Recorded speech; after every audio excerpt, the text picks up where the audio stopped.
Mesdames, Messieurs, bonsoir. Merci de nous rejoindre sur Gabon News sous cette nouvelle édition d'information. À la une de l'actualité ce soir, les membres de la dynamique unitaire ont tenu une assemblée générale ce matin devant l'Assemblée nationale, soutenue par des élèves de plusieurs établissements de la capitale et quelques membres de l'opposition, un regroupement qui n'était pas au goût de tous. La présence de forces de l'ordre sur les lieux a très vite tourné au vinaigre. Les agents du secteur public gabonais sont en grève depuis plusieurs mois déjà. L'école publique Martine Oulabou à Libreville est le point focal de la dynamique unitaire. Ils passent désormais leur nuit à cet endroit pour davantage exprimer leur mécontentement face au mutisme du gouvernement. Martial Tsonga, Refus Tsoga, nous font le point. Cette cour de l'école publique Martine Oulabou est désormais le lieu par excellence de la revendication. Pour ces agents de l'État, le combat continue. La dynamique unitaire reste déterminée. Morceau choisi, le ras-le-bol, la dénonciation. Ils vont nous trouver debout, des vaillants soldats, debout comme un seul homme. Ils vont nous trouver là. Regardez ce que nous Mais mangeons. comme il n'y a pas, comme on Le fonctionnaire gabonais vit mal. Je suis au pain sec. On ne casse Je pas. suis au pain sec. On ne casse pas. Ça va pas. Il faut que ça cesse.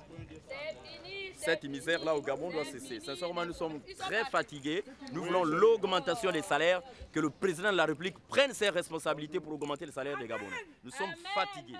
Alors, si nous sommes avec un gouvernement épileptique qui nous envoie la force de l'ordre ici, mater les Gabonais, nous ne sommes plus d'accord. Les plaintes sont légion. Ils crient à l'incapacité du gouvernement à résoudre les problèmes qui minent les Gabonais. Il faut bien que le gouvernement nous donne ses salaires, que le SMIC soit revu de 80 000 à 300 000 et nous maintenons cette position. Ils ont mis un dispositif également au niveau de Cocotier pour empêcher que les camarades ne viennent, tout comme à la BAC, et ils ne permettent pas aux gens l'accès du boulevard Bessieux, afin qu'ils ne soient pas à Martine Oulabou. Donc maintenant, nous disons aux camarades que l'AG se tiendra, quelle que soit l'heure, nous serons là. Nous avons passé notre nuit ici, c'est notre lieu mythique et nous allons le défendre jusqu'à l'obtention de la satisfaction sur la revendication posée par la dynamique unitaire, à savoir l'augmentation des salaires. Jusqu'à quand va-t-il encore durer ce bras de fer entre le gouvernement et les syndicats gabonais? Jusqu'à quand les élèves vont-ils encore rester à la maison? Jusqu'à quand les parents d'élèves vont-ils se taire? L'avenir nous le dira, pourvu que l'année scolaire ne soit pas peinte en blanc. Restons toujours avec cette dynamique unitaire. La situation a quelque peu dégénéré cette journée du côté du boulevard Triomphal, Omar Bongo à Libreville, après une assemblée générale perturbée par la présence des forces de l'ordre. Les membres de dynamique unitaire ont progressé vers le siège de l'Assemblée nationale gabonaise, un regroupement que les policiers n'ont pas toléré sur place. Martial Tsonga, Mekson Tuntum et Refus Itoga. Hymne national, tir de gaz lacrymogène, panique, telle était l'atmosphère au boulevard Triomphal ce lundi. Dynamique unitaire, un regroupement syndical des agents publics, a effectué un rassemblement devant l'Assemblée nationale. Les manifestants se tenaient debout face à la grille fermée de l'institution. Durant leur sit-in, aucune autorité de la Chambre parlementaire n'est venue à leur rencontre. Des élèves du lycée technique Omar Bongo et d'autres établissements scolaires ont rejoint le groupe. Aucune agitation n'était visible du côté des manifestants. Mais face à cette foule qui devenait de plus en plus importante, les forces de l'ordre ont tiré des gaz lacrymogènes pour disperser la foule. Pour l'heure, aucun bilan n'a pu être effectué.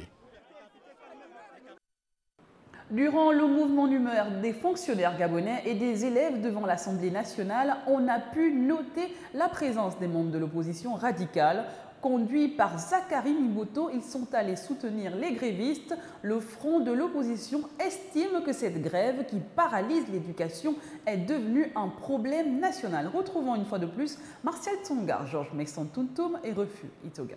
Il s'agit d'un problème d'intérêt national parce qu'il s'agit d'un côté des élèves, donc de nos enfants, et de l'autre de fonctionnaires, ceux-là qui font tourner toute l'administration de notre pays. Devant un tel blocage, personne ne peut rester indifférent. Un fait a surpris les manifestants devant l'Assemblée nationale gabonaise ce lundi. Bien avant l'assaut des forces de l'ordre, les membres du Front uni de l'opposition sont allés se mêler à la foule pour exprimer le soutien à leur mouvement. En tant que parents de leur équipe. Donc, nous ne voudrions pas que ça se transforme en une affaire politique. Nous, on vient, on vous apporte notre soutien. Et nous disons ce que nous avons à dire et nous repartons. Nous venons de manière tout à fait claire devant tout le monde, vous dire ce que nous avons à vous dire.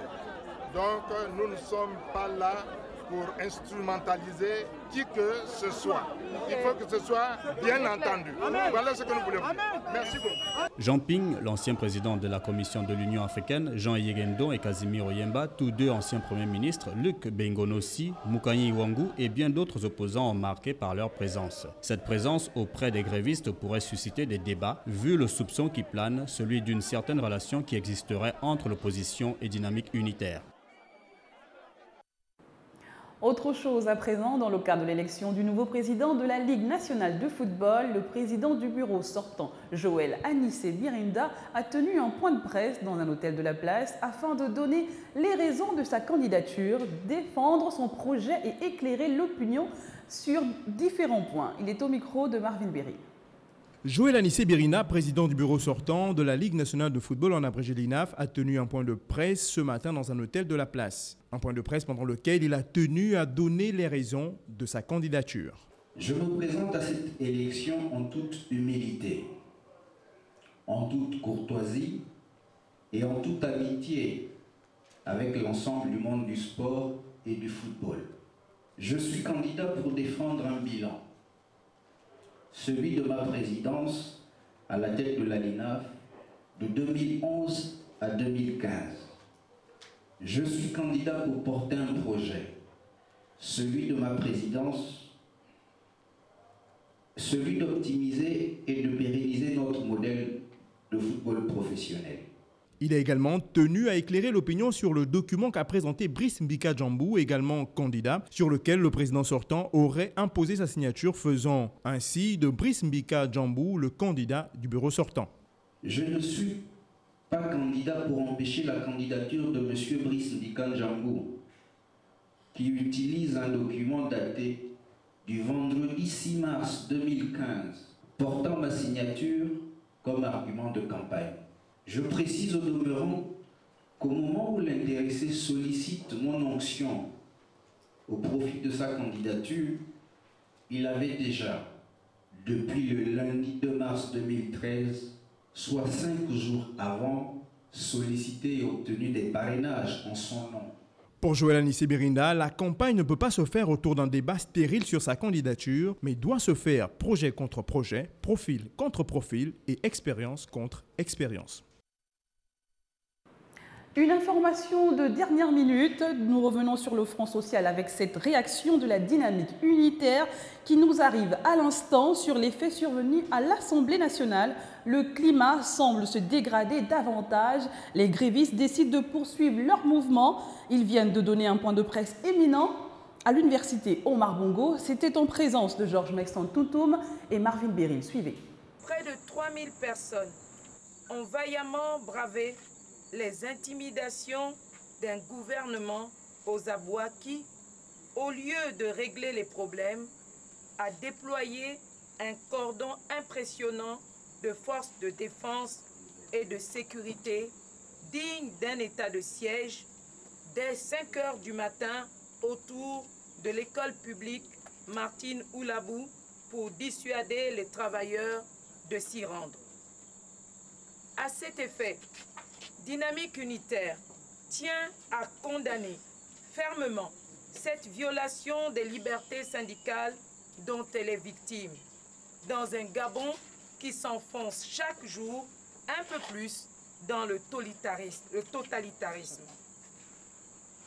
De même, Dynamique Unitaire interpelle le chef de l'État et le met devant ses responsabilités et prend à témoin l'opinion nationale et internationale quant aux conséquences désastreuses que pourraient engendrer de tels errements. Par conséquent, Dynamique Unitaire maintient la grève générale illimitée dans toute l'administration publique et enjoint spécifiquement les enseignants de l'éducation nationale, de l'enseignement supérieur et les agents de la santé qui exécutaient encore un prétendu service minimum, d'arrêter immédiatement toute activité. De plus, Dynamique Unitaire se réserve le droit de mener toute autre action conformément aux normes juridiques en vigueur en République gabonaise. Voilà, c'est la fin de ce journal. Merci de l'avoir regardé. L'info se poursuit sur les www.gabonnews.com. Je vous souhaite à tous une très belle soirée. À demain. Au revoir.